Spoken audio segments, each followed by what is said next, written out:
السلام علیکم ورحمۃ اللہ وبرکاتہ۔ پیارے ویورز، کیسے ہیں آپ سب؟ امید کرتی ہوں کہ آپ سب خیریت سے ہوں گے۔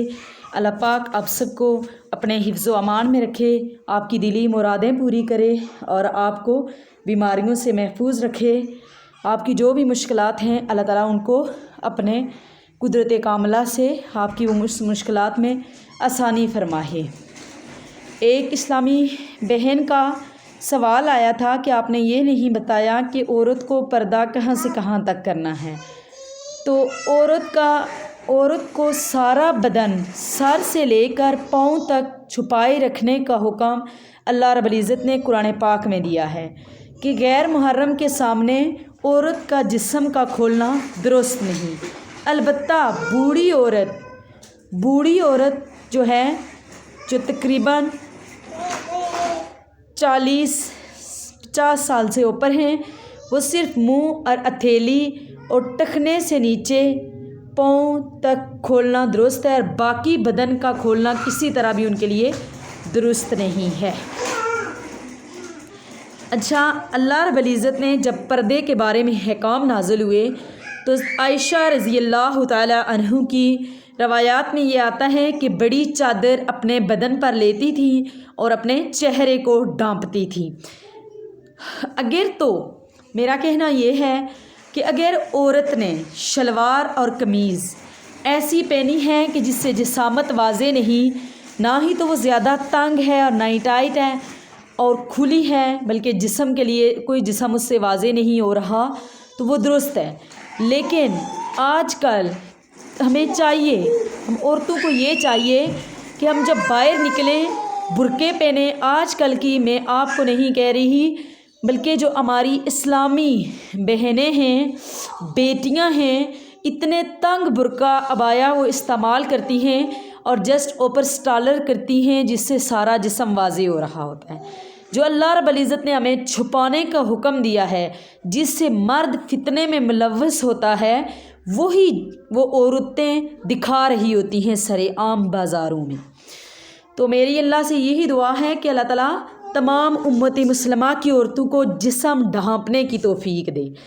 اور بات یہ رہی کہ جوان عورت کے لیے یہ ہے کہ وہ اپنا چہرہ ضرور ڈھانپے، غیر مردوں کے سامنے نہ جائے۔ اگر دیکھیں، ہمارا چہرہ یہ نہیں ہے کہ مرد کسی خوبصورت عورت کو دیکھ کر ہی فتنے میں ملوث ہو، ایسی بات نہیں ہے۔ عورت کے اندر میرے رب نے کشش ایسی رکھی ہے، اور ہمیں چاہیے کہ چار دیواری کے اندر فیشن جائز ہے، لیکن ہمیں چاہیے کہ جب ہم گھر سے باہر نکلیں، بازار سے باہر نکلیں، تو خصوصی طور پر ہم اپنے جسم کو ڈھانپیں، یا تو بڑی چادر کے ساتھ ڈھانپیں یا ہم عبایا کریں اور اپنے آپ کو ڈھانپیں۔ اور میری کوشش یہ ہو کہ ہماری نظر کسی غیر مرد کے اوپر نہ پڑے۔ اور ویسے قرآن پاک میں یہ نہیں کہا گیا کہ آپ لوگ اس طرح چھپائیں یعنی ہمارا جسم تو چھپانا ہمارے لیے فرض ہے نا، تو وہ تو اللہ رب العزت نے ہمیں حکم دیا ہے۔ لیکن یہ ہے کہ بعض عورتیں جنہوں نے میک اپ وغیرہ کیا ہوتا ہے، کاجل وغیرہ لگا کے باہر نکلتی ہیں، یہ سخت گناہ ہے، یہ صرف اور صرف مردوں کو اپنی طرف مائل کرنا ہے۔ تو اس وجہ سے ہمیں چاہیے کہ ہم اپنا جسم ڈھانپیں، اور بعض پھر چہرے کو بھی چھپائیں، ہاتھوں کو بھی چھپائیں، کیونکہ بعض عورتوں کے ہاتھ بہت زیادہ وائٹ ہوتے ہیں، خوبصورت ہوتے ہیں، تو مرد ان کو بھی دیکھ کے اس سے بھی فتنے میں ملوث ہوتے ہیں۔ تو بعض پھر بات آ گئی کہ جب ہم خصوصی ڈاکٹر کے پاس جاتے ہیں تو ہمیں چاہیے کہ ہم الٹرا ساؤنڈ وغیرہ کسی غیر مرد سے، وہاں پہ تو ڈاکٹر غیر مرد ہی ہوتے ہیں، ہم نہ کروائیں، ہم کسی لیڈی ڈاکٹر سے کروائیں، کیونکہ الٹرا ساؤنڈ ہم جب کرواتے ہیں، بعض ایسے بھی ہوتا ہے کہ ڈاکٹرز میل سے بھی کروانا ہوتا ہے، تو ہمیں چاہیے کہ ہم یہ خود عرض کریں کہ ہم نے میل سے نہیں کروانا، فیمیل سے ہی کروانا ہے۔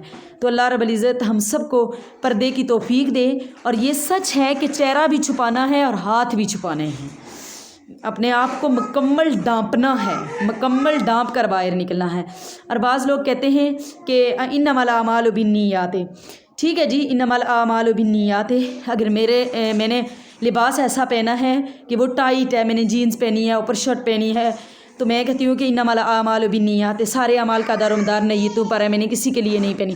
لیکن جو دیکھنے والا ہے مجھے، وہ تو کہے گا نا کہ ہائے بڑی پیاری لگ رہی ہے یہ، اس سے بھی یہ بھی گناہ ہے، یہ بھی گناہ ہے۔